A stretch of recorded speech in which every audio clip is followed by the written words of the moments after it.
les critiques des jeunes compatriotes du conseil départemental, je pense, ou régional de Fatick et conseil départemental de Pékin.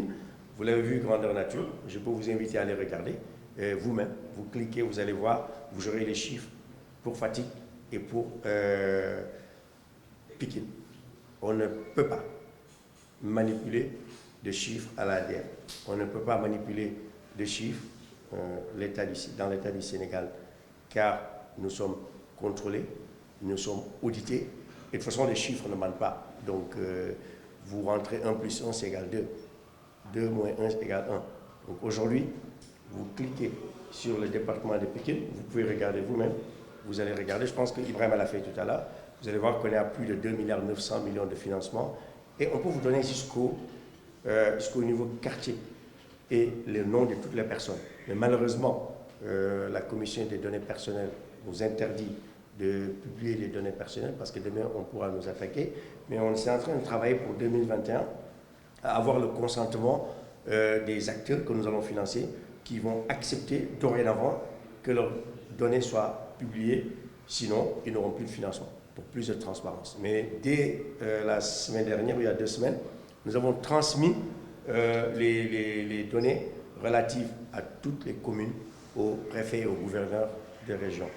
Donc, nos jeunes amis du Conseil de la jeunesse, au lieu de s'épancher dans la presse ou d'essayer de faire l'intéressant, ils n'ont qu'à venir ici. On va leur donner les chiffres.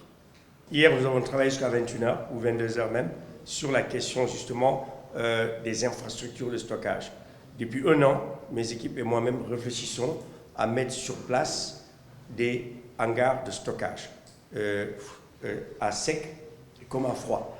Et ce sont des investissements conséquents qui tournent autour de 500 000 euros, 300 millions de francs CFA par infrastructure, car nous voulons faire des hangars modernes qui répondent aux standards internationaux pour conserver toutes sortes de produits, que ce soit la noix de cajou, que ce soit l'arachide, que ce soit la mangue, que ce soit les oignons et la pomme de terre.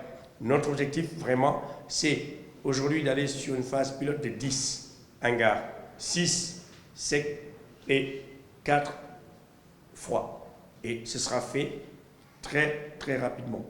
Je crois que les équipes et nous-mêmes et des partenaires extérieurs comme Shelter for Life qui travaille sur l'anacarde, c'est une ONG américaine, et aussi le US Africa Development Foundation, un de nos partenaires avec qui nous avons un partenariat de 10 millions de dollars. Nous allons bientôt créer 2 hangars de stockage de 1500 tonnes à Ziguinchor, 2 de 1500 tonnes à Kolda, 2 à Sédhiou, et peut-être 1 dans la région de Fatick vers Sokone, et nous allons en mettre 4 à 6 dans la zone des Niayes, entre Potou, notre Guidjama, je pense Mboro éventuellement, et jusqu'à Guir vers l'île Amorphile, où il y a beaucoup de pertes en termes de production horticole en oignons et pommes de terre actuellement.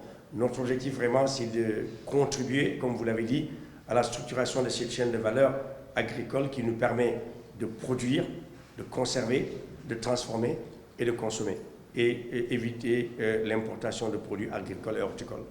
Et pour cela, nous avons mobilisé des ressources importantes pour le faire très rapidement.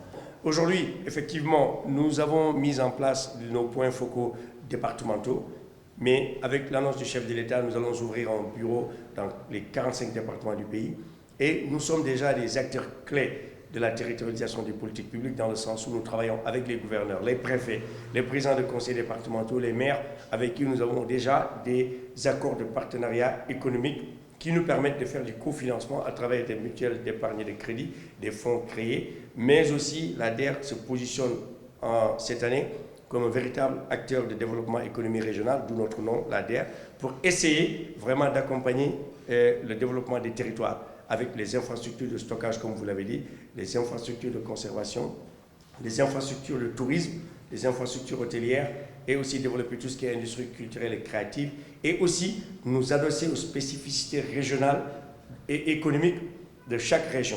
La direction des études, qui a à son sein des économistes, des docteurs et des statisticiens, ont fait des études sur les potentialités économiques de chaque région à travers les lettres de politique sectorielle et en relation avec le PAP 2A et bien avant avec le plan Sénégal émergent, qui nous permet, d'identifier les potentialités économiques, agricoles, artisanales et tous les autres secteurs, tourisme, etc., de chaque région, et essayer de mettre en face des ressources financières qui permettront de développer l'entrepreneuriat et le secteur privé avec ces acteurs. Les startups qui sont dans le numérique, dans la deep tech, qui ont besoin d'une année de maturité, on leur accorde. Mais pour les gens qui sont dans l'agriculture ou dans la couture ou dans la menuiserie mécanique, qui avec 3, 4 millions, 5 millions peuvent faire tout de suite des chaises, des meubles et les vendre, comme ceux qui nous ont fait ces meubles-là, tout ça c'est du Made in Sénégal et ça, on le fait tout de suite, on leur prête de l'argent, ils remboursent après 3 mois de différé.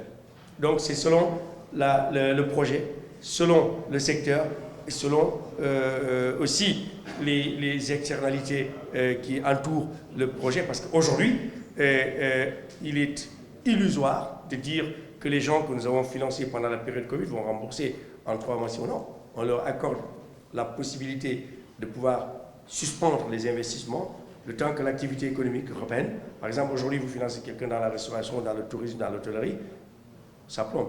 Il n'y a pas de touristes. Donc on attend que la situation revienne normale, que les touristes commencent à revenir pour que cet investissement reprenne. Et on fait des suspensions de remboursement sans aucun intérêt.